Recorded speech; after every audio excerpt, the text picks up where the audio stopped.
Thank you so much, Mark. It's really good to be here. I think these are times where getting together feels so precious. So I just want to. A little bit. It's a little quiet, Mira. Just want to give you a heads up. So maybe Thank you. Hold on. I'm speaking with the mic, but I'm going to put it louder. How is this? thumbs up for people if you're hearing. Good. Yeah. Okay. Here we go. Thank you. Feel free because my mic is here, but it's down. So if you need it closer, just let me know. Thank you. Do let me know. Friends.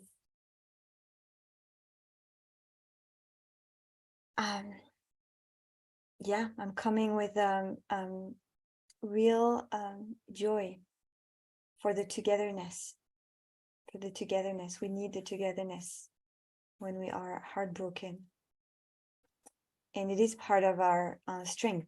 So I'm going to bring the mic closer because I got a message. Friends, I want to invite you to welcome yourself right now in this space. These are spaces for mental, emotional, and soul sanity. These precious spaces. So I want to invite you to take a moment to thank yourself that you made time to be here at this time for this sit. I also want to invite you to do anything you need to do. I'm getting another message that it needs to be louder. Is this not loud enough? Yeah? Okay. So Rabbah, maybe we continue. Also check you can, if ever you have difficulty hearing, sometimes putting headphones help. Anyway, I'm going to keep going. And if you have trouble hearing me, trust me, what matters is not my words. Believe it or not, it's the energy. Energy is real. Energy is very real. And that's what we're communicating through shared presence, through our co-presence right now. And God knows how much the world needs these energies. Actually, I almost want to say how much the world needs for people to sit in silence right now. You know? I prepared a source sheet on Lech Lecha, and as I was about to share something about it, and I feel I want to share another teaching, actually, a teaching about silence.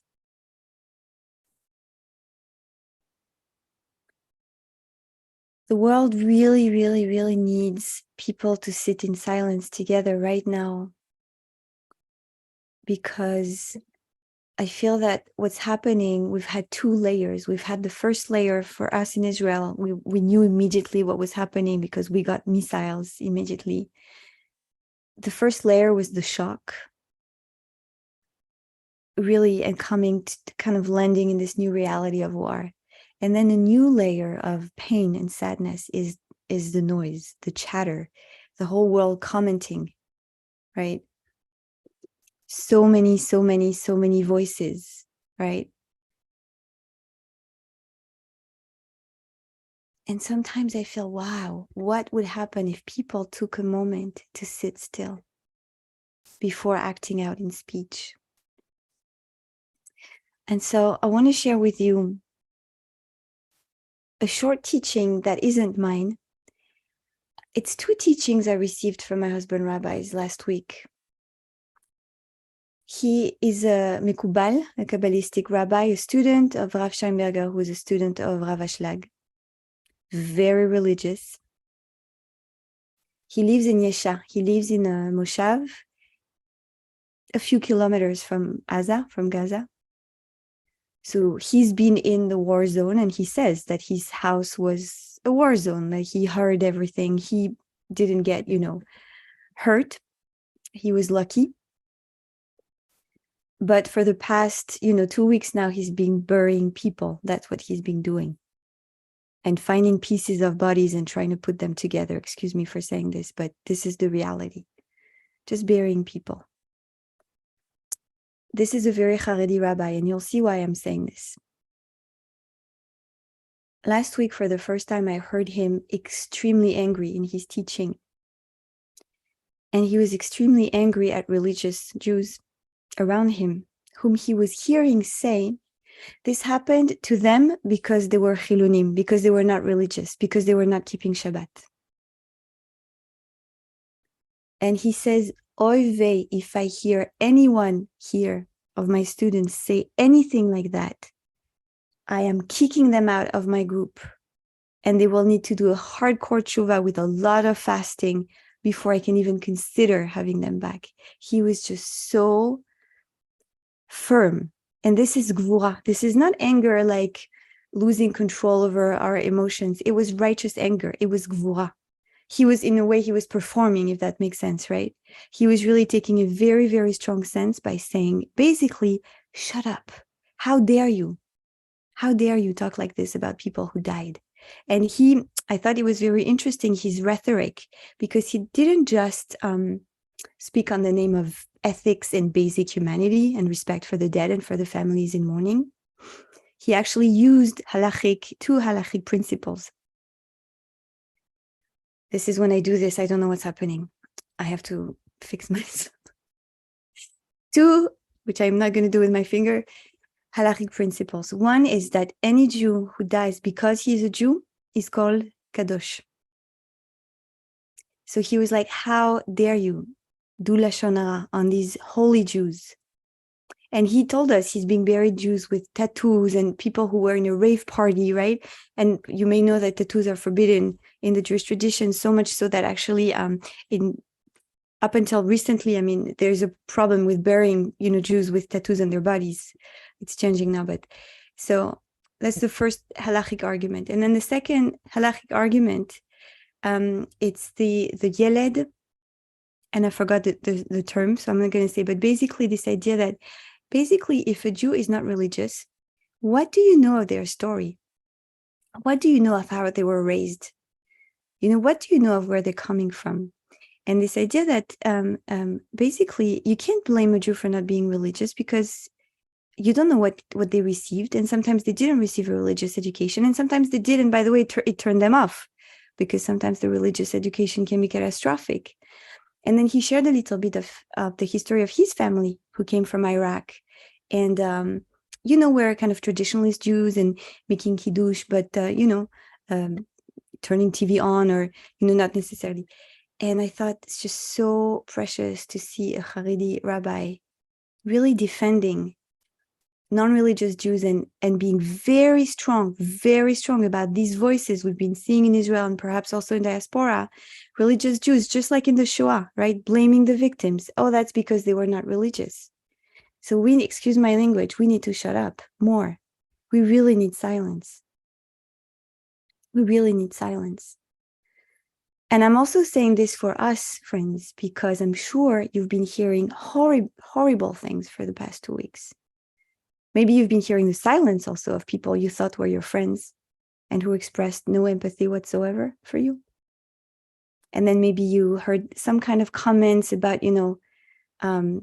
we kind of got what we how do you say, like what we looked for, or like think, right? And friends, silence, not reacting, because there are things it's just not worth the energy engaging, right? And sometimes just embodying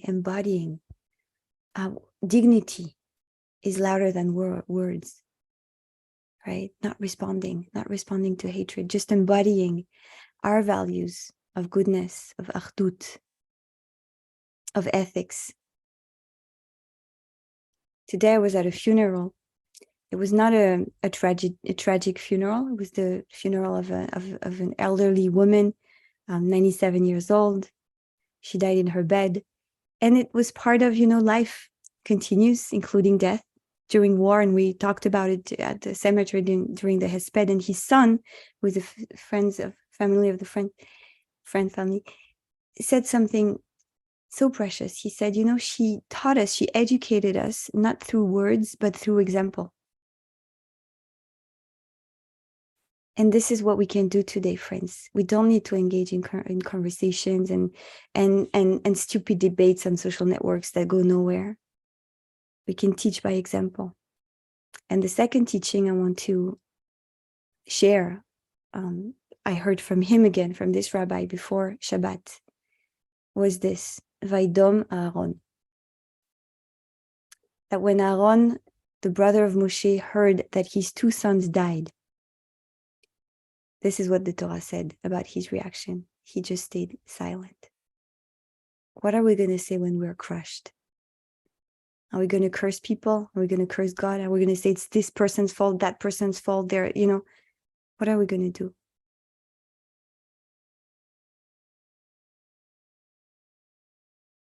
Shtika sayag lichochma, says Rabbi Akiva. I think it was Rabbi Akiva in the Pirkei Avot. Silence is a fence for wisdom. This is a time to show up, and sometimes, in very specific contexts, yes, to speak up. But also very much, we need silence right now. We need a little bit more silence. Silence of dignity, silence of mourning, silence of tending for our wounds. So let's sit in silence, friends. I want to invite you to settle again in your body. If you're sitting above the floor, the legs are uncrossed, feet flat on the floor. The hands are resting exactly where they are. And the spine is holding itself by itself. Try not to kind of lean against something behind us too much. Holding ourselves straight in dignity, friends.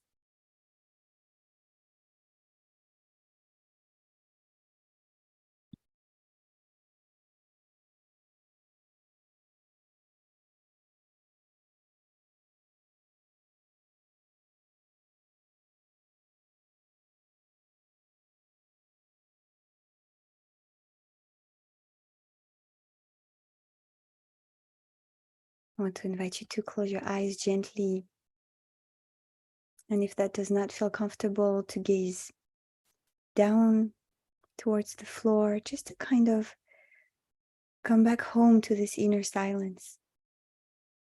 Disengage from the outside stimulations. Feel your breath moving through you.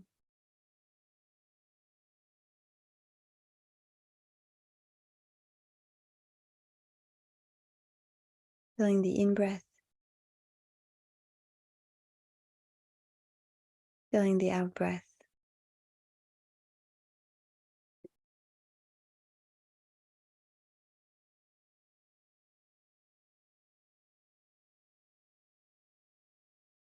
Just that, we're breathing for those who can't breathe today. We're breathing for those who have difficulty breathing because while they're alive, they're completely taken by fear or grief or sadness. We're breathing for them. We're breathing as one.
or breathing for them.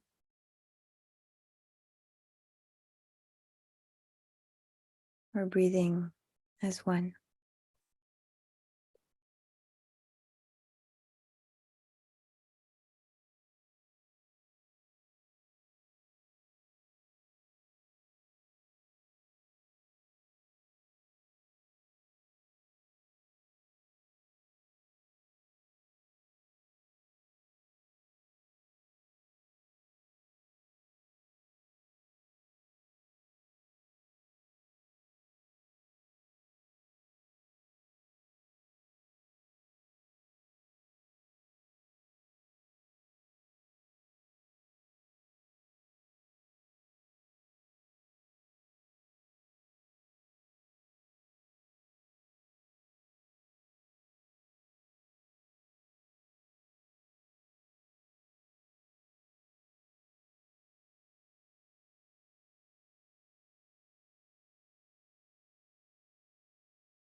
And noticing where you are. Are you still here with your breath, holding space? Really breathing, letting the balm of silence bring some healing, some resilience to your soul, to the world.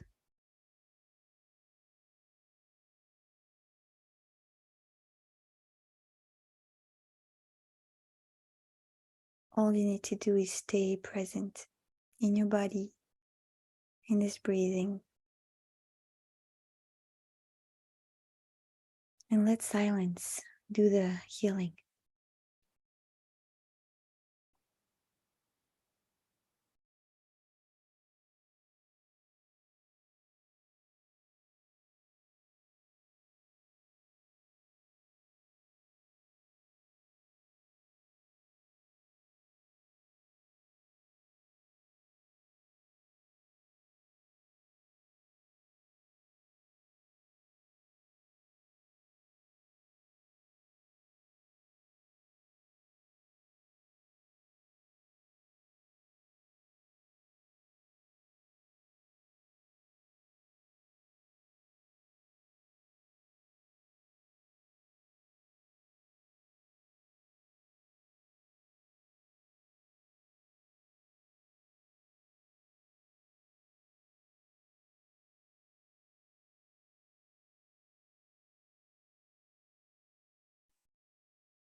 And keeping bringing your presence to each breath, letting it heal you, letting this silent presence heal the world.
And I offer my most beautiful presence for the last couple of minutes.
And if there is heartbreak coming up as I sit quietly, can I let my silence heal, be a healing balm, hug this heartbreak?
I want to close this session with a melody on a tune that you may be very familiar with. And it's a song, it's called Hope, Hatikva. Just Israel's national anthem. And really all it says is, all we want, Liot Am Chofshi Be'artzenu, is to be a free people on our land. So may it be so, and may we keep this hope. I want to invite you to sing with me.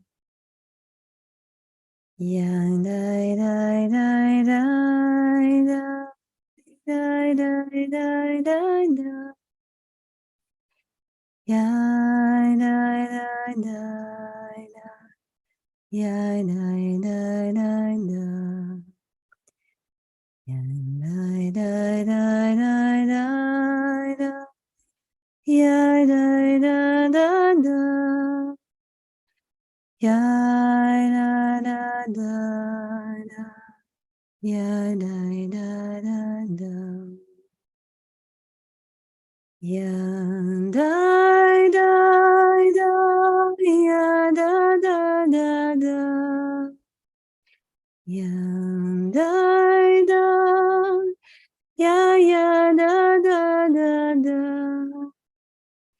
Da da da da. Ya da da da da, ya da da, ya da, ya da da da da, ya da da da,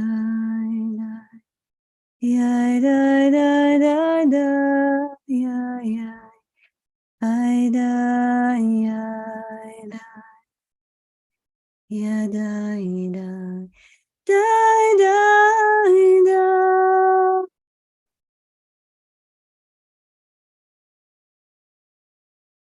Beautiful breath in and out. Getting ready to say Kaddish with Rabbi Mark.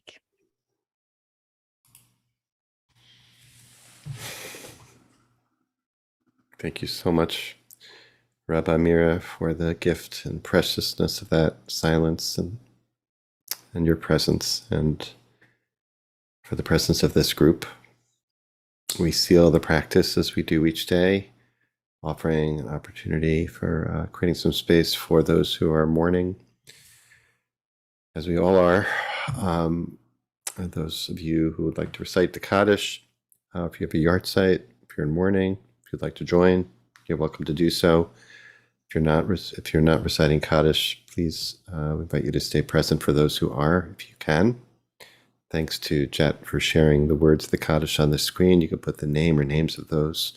If there are particular individuals you want to share their names in the chat, either now or after we recite Kaddish, and you're invited to join me by rising in body or in spirit if you are doing so, and you can unmute at this time.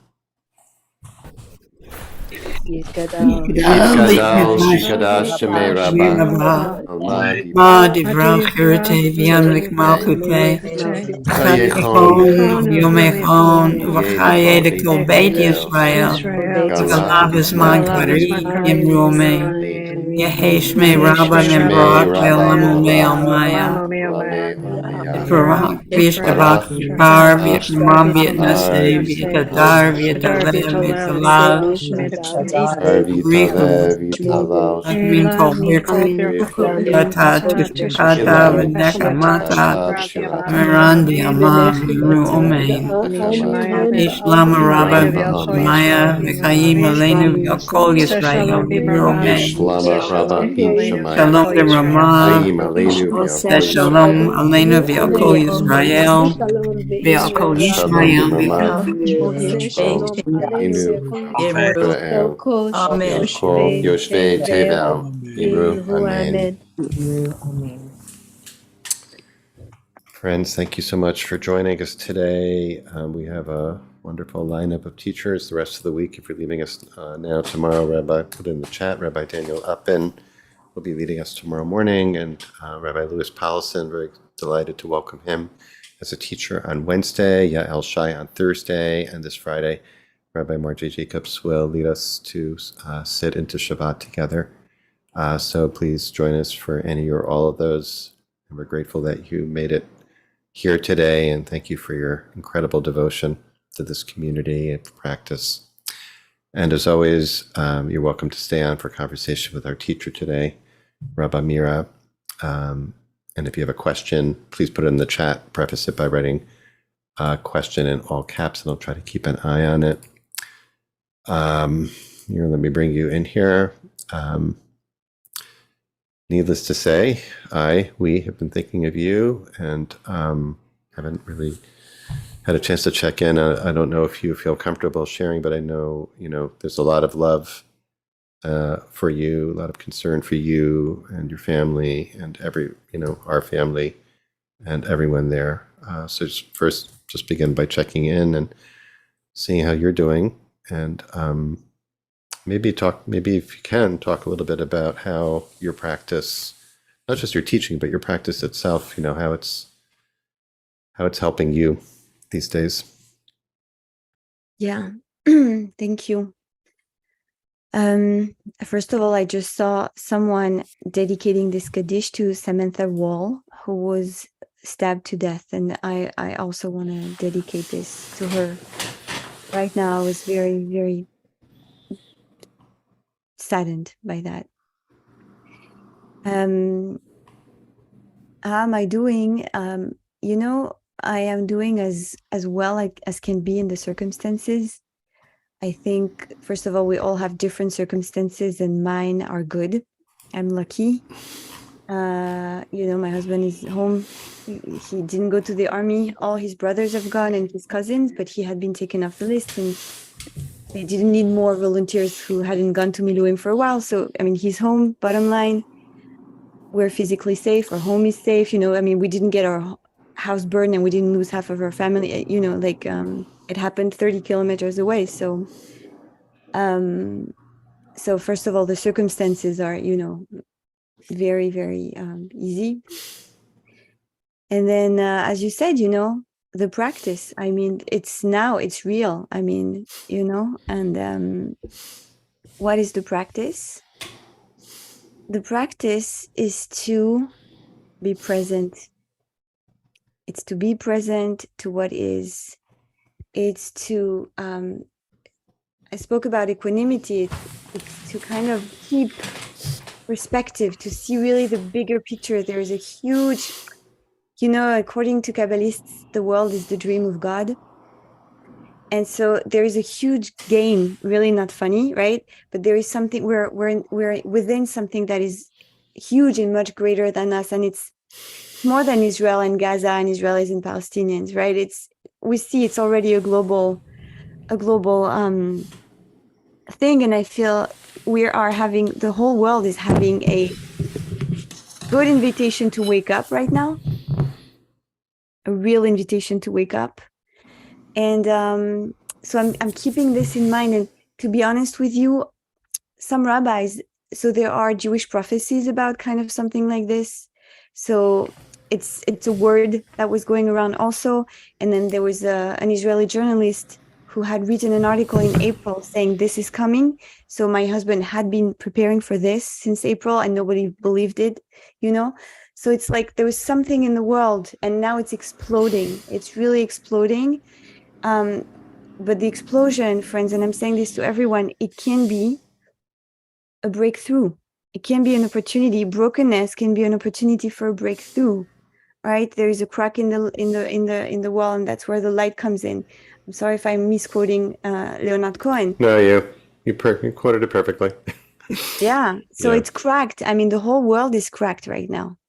And again, I can say this, and I know that I can say this because I haven't, been too close to horror, because if I had been, I would be speechless now.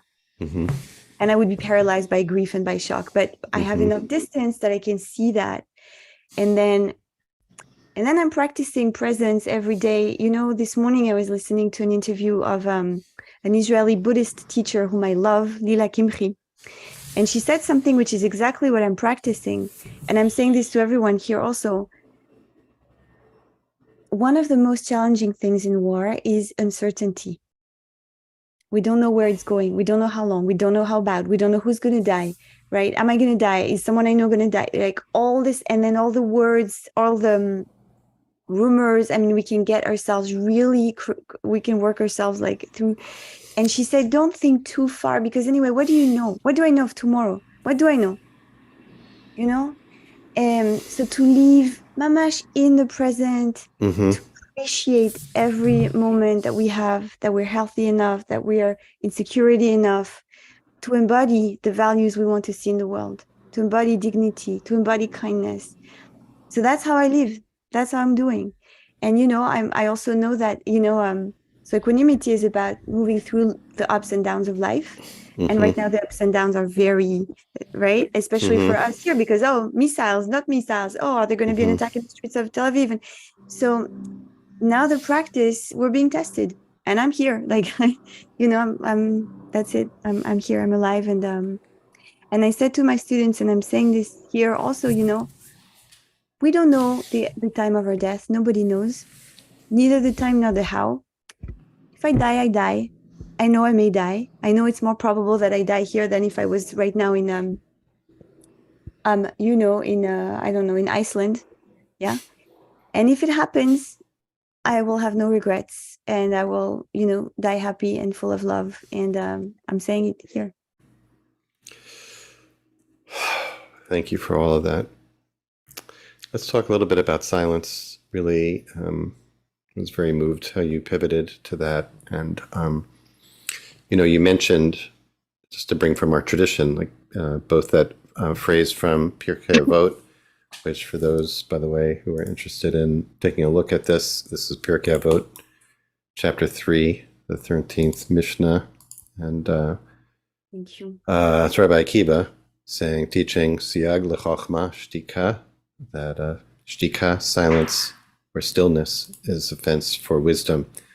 we could just spend the time on that. But then there's also, you brought in and mentioned the instance of the deaths of Aaron's two sons and Moshe. I was thinking about when you were describing the rabbi, the Haredi rabbi, who was speaking to his students, was thinking about Moshe. Aaron's sons die very suddenly and kind of inexplicably, and Moses, immediately offers some explanation or a reason or something. It's hard to understand exactly what Moshe did, but then it says Vayidom Aharon, Aaron was silent. I was thinking that we're really like just a little bit more than 2 weeks out, and in Shiva as well. In Shiva, there's this, people may or may not know really that Shiva is supposed to be silent. Like many people are not aware that, Shiva houses are often very noisy, a lot of conversation, a lot of talking. Yeah. But traditionally, it's meant to be silent unless the mourner says something. It's important for people to know that our tradition creates this zone of silence after loss, any kind of loss, even a 94-year-old or your friend whose funeral we went to today. So anyway, so there's a lot in our tradition about silence, and I think people felt a lot of everything that you were going for today, and it's like, there is Kedusha, there's holiness in the silence. Right? That it's not doing nothing, it's doing something. So I wanted you to say a little bit more about that, and then there's also the question about the danger of silence, right? Because there's like a lot of people are talking and it's calling for a response, right? Yeah. So that balance between having space for silence, so that if it is offense for wisdom, so that the words we say are wise, right? Yeah. Yeah, I think it's a very important question, and we received a question on this that I want to. Someone was asking, silence can connect, but silence can also separate us. So it goes together with your question, and I think I really want to, clarify something about this. In the mindfulness tradition, this is what we call the skillful means. There's not one thing, one way of being that is good at all times, which thank God, because it saves us from being absolutists, right? It's what is skillful right now in this situation. And I'm sure all of you've experienced something like this in your family during a conflict, that there was a moment where, maybe better not to speak right now. Maybe better not to speak. And there was a moment where, wow, we need to speak. Otherwise, it's like poison, right? And it's the same with Israel. There are moments we need to speak up. We can't stay silent for some things and moments. So if you want to ask me, so when do we know? I will say this. Most of the time, it's a good idea to stay silent if I feel so overwhelmed by emotion that I have a sense that if I speak now, it's not going to serve me, it's not going to serve others, it's not going to be helpful, basically. If I'm overwhelmed by emotions, this is why we stay silent on Shiva or after the death of someone. And then the moment to speak is the time where I feel I have clarity and I feel my words. Wow, I heard your siren and I had a whisper. Yeah, it's a we deal. are there. Sorry. This is a different siren. We're there. So the moment to speak is the moment where I feel I could stay silent, but I feel this needs to be said. And this is going to be skillful. And it's basically this idea that if you think your words now are going to be more helpful to the world than your silence, then speak. And that, to me, should be the kind of the criteria. Sounds exactly right. So that's why, this is precious opportunity. And I think that, the mention that I think there was this profound sense of connection, Mira, with you in that silence. And I hope we're going to close. I just want to send you lots of love from everybody here, all your students through IJS who have been so grateful to you, who love your teachings and want to send love to you. And deep appreciation, and hope that you can feel that flowing your way always. And Jet, if you don't mind putting, if you have the links handy for Mira's offerings, you also might want to follow Mira if you're on social media. God help you if you're on social media these days. But if you are on social media, sorry, protect yourself. Yeah, protect yourself. Right. But there are some good reasons too. So including following Mira on Facebook and on Instagram to see, because I know that, for example, you led another meditation just before this one as well. Yeah. So thank you for all the gifts you're giving, Mira, and we pray for everyone's safety and well-being there, and we'll look forward to seeing you soon, and grateful to you for making time tonight. Grateful to you, and thank you for the space you're holding so beautifully. It's so precious. Amen. Amen. Okay. Erev Tov. Many blessings, everyone. Hope to see you tomorrow to practice with Danielle up at our usual time. So much love.